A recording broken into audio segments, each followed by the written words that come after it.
Magandang hapon! Kumusta po? Narito po ulit ang update natin para sa lagay ng ating panahon na kung saan sa ngayon po ay tatlong weather system ang umiiral po sa paligid ng ating bansa. Gaya ng inyong nakikita ay may habagat pa rin sa kanluran.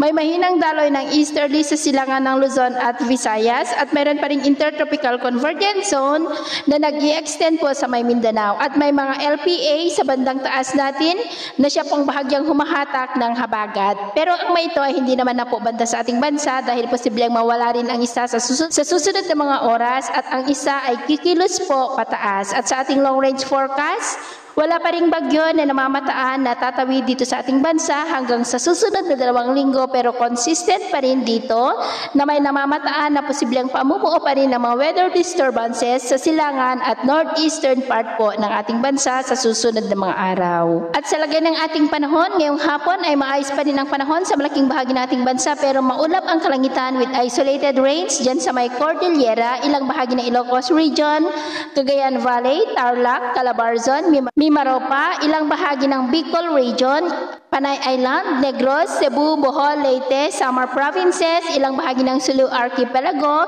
at posible ang malalakas na ulan dyan sa Northern Mindanao, ilang bahagi ng Zamboanga Peninsula, Caraga, Davao Region, at Sorsogon na posibleng magtuloy-tuloy ang mga isolated rains sa ilang bahagi ng ating bansa hanggang mamayang gabi at posibleng malalakas na ulan, lalo na po dyan sa may Mindanao, kaya iba yung pag-ingat po sa mga banta pa rin ng mga pagbaha at pagguho ng lupa. At sa atin naman pong mga baybayin, wala naman po tayong nakataas na namang gale warning signals, pero iba yung pag-iingat lamang po kung papalaot tayo para po mas makaiwas sa mga sakunang pangkaragatan. So yun po ang latest update natin sa araw na ito. Ako po muli si James na nagsasabing sa kahit anong pagsubok po na darating sa ating buhay, huwag po tayong mawawalan ng pag-asa. Thank you and God bless.